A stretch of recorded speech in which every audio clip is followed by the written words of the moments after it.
9वें अध्याय 4 में हम पढ़ रहे हैं दो चर वाले रैखिक समीकरण, जो कि प्रश्नावली 4.1 का 5 क्वेश्चन हम देख चुके हैं।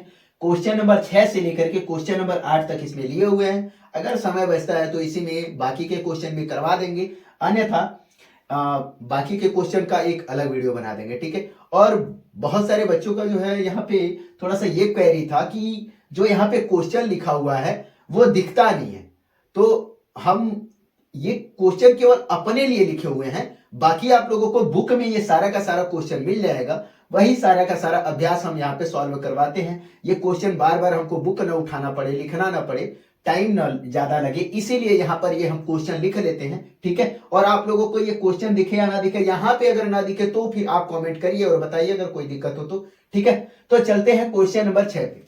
क्वेश्चन नंबर 6 कह रहा है एक अचर बल लगाने पर एक पिंड द्वारा किया गया कार्य पिंड द्वारा तय की गई दूरी के अनुक्रमानुपाती है, यानी कि वो बिल्कुल जैसे वो चल रहा है वैसे ये भी चल रहा है, ठीक है। इस प्रकार से इस कथन को दो चरों वाले रैखिक समीकरण के रूप में व्यक्त कीजिए और अचर बल 5 मात्रक लेकर के इसका आलेख खींचिए, यानी कि अचर जो बल है उसका 5 मात्रक लेना है।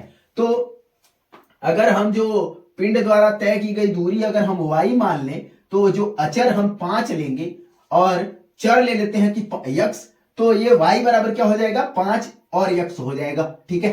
अब हमको ये कह रहा है कि चली गई दूरी, तो दूरी हम y माने हैं, दूरी y माने हैं, और ये x को हम माने हैं क्या, पिंड की चाल, ठीक है। तो पिंड माने हैं तो ये मात्रक ले लिए इसका। अब 2 मात्रक, तो अगर इसको हम ग्राफ पे अगर हम प्लॉट करते हैं, ग्राफ पे अगर हम इसको प्लॉट करें तो देखो x का मान अगर हम 1 रखें तो y आ जाएगा 5 एकम 5, यानी कि ऐसे इसका ग्राफ बना लेते हैं 1 2 3 4 5 6, ठीक है।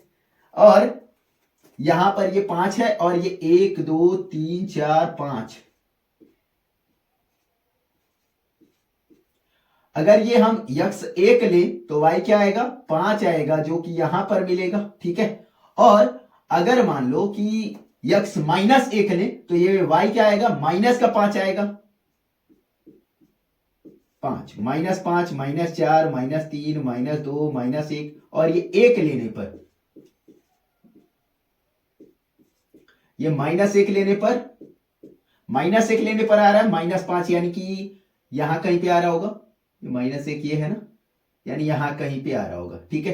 तो इन दोनों को मिलाओ, इन दोनों को मिलाओ, कुछ इस प्रकार से मिलेगा, ठीक है।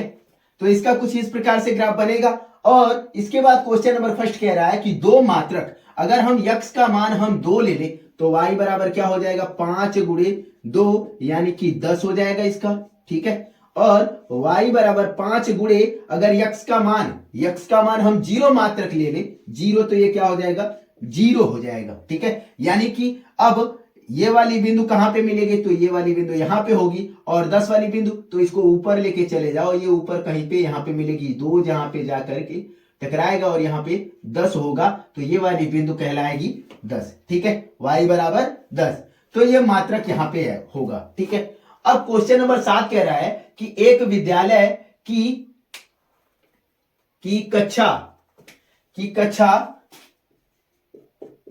कक्षा 9वीं की छात्राएं यामिनी और फातिमा ने मिलकर भूकंप पीड़ित व्यक्तियों की सहायता के लिए प्रधानमंत्री राहत कोष में 100 रुपए अंशदान दिया, ठीक है। दोनों ने मिलकर के 100 रुपए अंशदान दिया। एक रैखिक समीकरण लिखिए जो इन आंकड़ों को संतुष्ट करती है। आप उनका अंशदान x रुपया और y रुपया मान सकते हैं। जैसे मान लो कि 100 रुपया दोनों ने मिला करके दिया।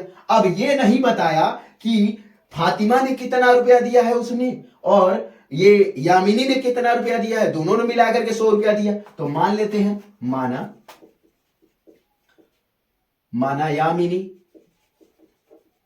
यामिनी ने x रुपया दिया, ठीक है, और फातिमा ने y रुपया दिया, ठीक है। तो x और प्लस y ये दोनों मिलकर के कितने के बराबर हो जाएंगे 100 के बराबर हो जाएंगे। ये 2 चर वाला रैखिक समीकरण एक बन गया।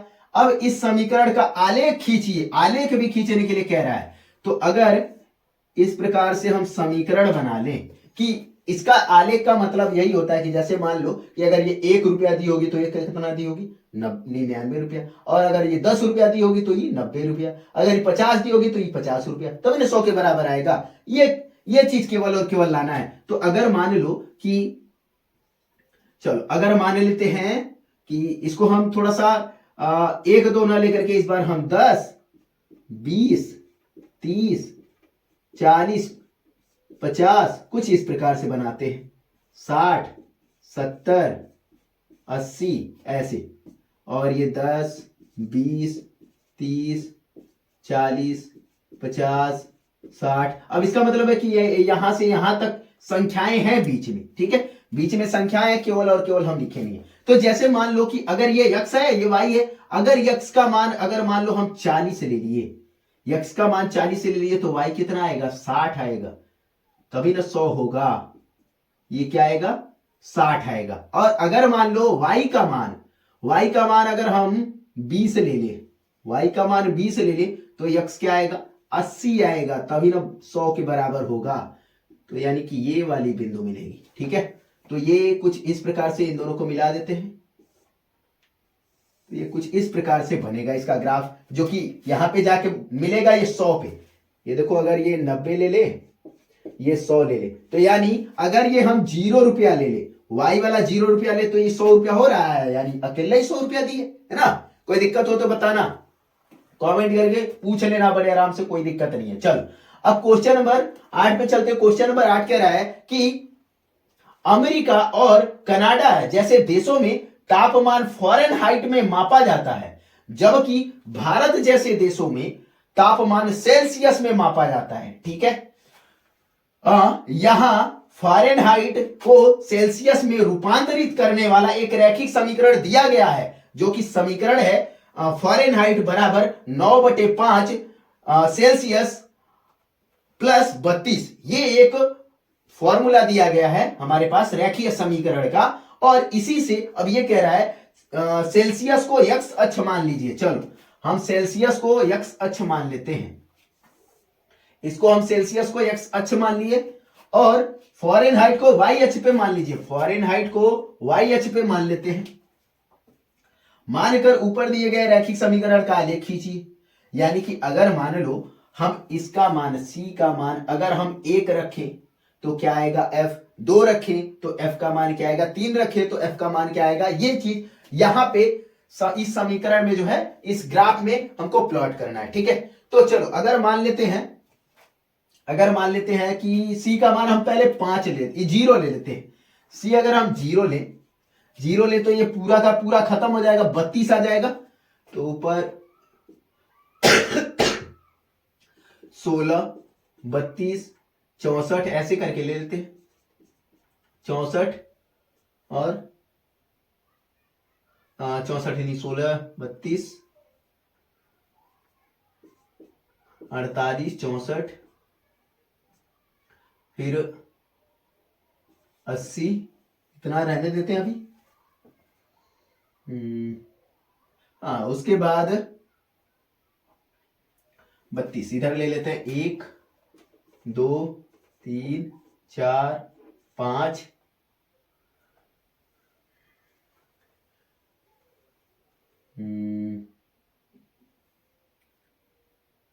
चलो अभी फिलहाल के लिए यही वैल्यू ले लेते हैं। अगर मान लो इसका मान अगर हम 0 रख दें तो ये तो खत्म हो जाएगा, ये 32 आ जाएगा, यानी 0 रखने पर ये आ रहा है हमारे पास 32, ठीक है। और अगर मान लो 1 ले ले तो ये क्या आएगा 9/2 9/5 आएगा, और ये 32 है, तो यानी कि ये तो कुछ होगा नहीं, यानी 5 एक बार ले लेते हैं डायरेक्टली। तो अगर 5 ले ले, ये 5 ले ले तो वहां से 5 और कट जाएगा, बचेगा हमारे पास 9 और 32 मिलकर के हो जाएगा 41, जो कि 41 लगभग यहां पे आएगा। और इन दोनों को मिला करके यहां पे ये कोई पॉइंट मिल रहा होगा, और इन दोनों पॉइंट को हम मिला देते हैं। ये वाला यहां पे मिला है, ये वाला यहां पे मिला है, यानी कि ये ऐसे जाएगा कुछ, ठीक है। एक आध और पॉइंट बना के देख ले क्या। अगर मान लो अगर हम 1 लिए होते तो वो कहां पे आता, वो कहीं इधर पे आता, तो यानी इस पे से होकर के जाएगा। थोड़ा सा ग्राफ एक बार देख लेते हैं, एक बार 2-3 मान इसका निकाल लेते हैं। तो f बराबर दिया हुआ है 9/5 c और प्लस 32 दिया हुआ है, ठीक है। तो अगर हम इसमें एक बार 10 रख लेते हैं तो 9/5 और गुणे 10 प्लस 32 ये हो गया 2, तो 9 दूना 18 और प्लस 32 यानी कि ये हमारे पास आ गया 50। तो 50 और 10 को मिलाएं, 50 और 10 को मिलाएं तो ये ऊपर चला जाएगा, यानी इसी प्रकार से बनेगा, कुछ इसी प्रकार से बनेगा। या तो एक बार हम माइनस का अगर 5 रखें, माइनस का 5 रखें मान लेते हैं, तो -5 घटाएंगे ये आ जाएगा हमारे पास लगभग ये वाला तब बनेगा ग्राफ। ग्राफ यहां से ऊपर से होकर के जाएगा, ग्राफ यहां से बनेगा, ठीक है। कुछ इस प्रकार से ग्राफ बनता हुआ दिख रहा है। चलो, तो ग्राफ इस प्रकार से बनता हुआ दिख रहा है। तो अगर मान लो कि अगर ये हमारे पास ग्राफ है, अब अगर हमको क्वेश्चन नंबर 2 दिया हुआ है कि यदि तापमान 30 डिग्री है, तापमान 30 डिग्री हो तो फ़ारेनहाइट में 30 डिग्री सेंटीग्रेड है तो फ़ारेनहाइट में तापमान क्या होगा। यानी कि अगर ये 30 डिग्री हो, ये 30 डिग्री हो, देखो 30 डिग्री में अगर हो तो फिर ये तापमान जो फ़ारेनहाइट में है, फ़ारेनहाइट में क्या होगा।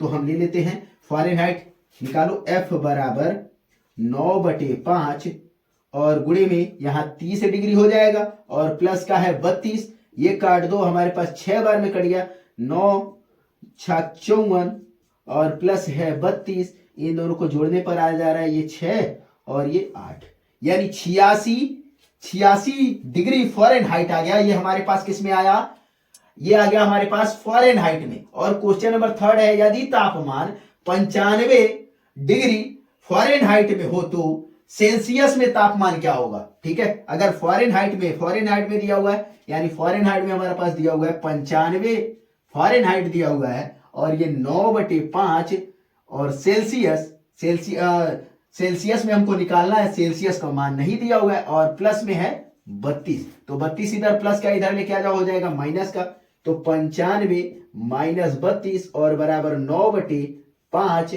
सेल्सियस। 95 में से 32 घटाओ तो ये आ गया 3 और ये आ गया 6, 5 इधर भाग में है, इधर आ जाएगा तो हो जाएगा गुणा और ये गुणा में इधर आएगा तो हो जाएगा भाग। 9×7 = 63 हो गया, अब बराबर सेल्सियस है और 7×5 = 35 आ गया, सेल्सियस बराबर आ गया 35 डिग्री, ठीक है। ये आ गया 35 डिग्री। अगर ऐसे ही क्वेश्चन नंबर 4 दिया हुआ है, यदि तापमान 0 डिग्री है, अगर तापमान 0 डिग्री है, यानी कि देखो इसमें क्या है ना कि जैसे सेल्सियस दिखा तो सेल्सियस का मान रखो, फ़ारेनहाइट दिखा तो फ़ारेनहाइट का मान रखो, सब के सब मान आ जाएगा और उसी मान को निकाल करके ग्राफ कुछ इसी प्रकार से बन जाएगा, ठीक है। तो अगर इसका 0 डिग्री अगर हम सेल्सियस रखें और ये कह रहा है कि और यदि 0 डिग्री फ़ारेनहाइट हो तो क्या क्या मान आएगा। अगर 0 डिग्री सेल्सियस हो तो चलो यहां पे कर लेते हैं f बराबर है 9/5 और सेल्सियस दिया हुआ है, गुणे में 0 और प्लस 32, तो फ़ारेनहाइट क्या हो जाएगा, ये तो खत्म हो गया, ये पूरा 0 हो गया, यानी 32 डिग्री सेल्सियस आ गया फ़ारेनहाइट। और मान लो फ़ारेनहाइट 0 में हो, 0 डिग्री में हो तो 9/5 और गुणे c है और प्लस 32 है, 32 इधर प्लस का इधर आएगा तो माइनस का 32 हो गया और ये आएगा तो इधर गुणा में हो जाएगा और ये आएगा तो भाग में हो जाएगा और इधर हमारे पास बच गया कितना c। अब 9 से तो कटेगा नहीं 32, तो ये गुणा कर लेते हैं, ये आ जाएगा हमारे पास 5 दूना 10 और 5 × 15 = 16/9 और बराबर सेल्सियस, यानी कितना आ गया, c बराबर आ गया -160/9 डिग्री सेल्सियस। ये हमारा आ जाएगा, अगर भाग दे तो ये दशमलव में चेंज हो जाएगा, ठीक है। क्वेश्चन नंबर 4 भी इसी तरह कंप्लीट हो गया। क्वेश्चन नंबर 5 कह रहा है कि क्या ऐसा भी कोई तापमान है जो फ़ारेनहाइट और सेल्सियस दोनों के लिए संख्यात्मक समान है, यदि हां तो उसे ज्ञात कीजिए, ठीक है। ऐसा कौन सा, अगर मान लो कि हम ये मान ले कि फ़ारेनहाइट और सेल्सियस दोनों के दोनों क्या है, बराबर है, तो वो कहां पर बराबर हो सकते हैं वही ज्ञात करना है। ठीक है, तो उसको ज्ञात करने के लिए चलो यहां पे कर लेते हैं। अगर मान लो F इज इक्वल टू है 9/5 डिग्री सेल्सियस में है और प्लस है 32। अगर हम ये सेल्सियस को मान ले F के बराबर है, C बराबर है F के, तो किसी के भी जगह पे हम मान रख देते हैं। तो F बराबर हम ले लेते हैं 9/5 और यहां F ले लेते हैं और प्लस 32 हो गया। ठीक है, 32 को इधर लेके आ जाओ या तो इसको इधर लेके आ जाते, तो F और ये इधर आएगा तो माइनस का 9/5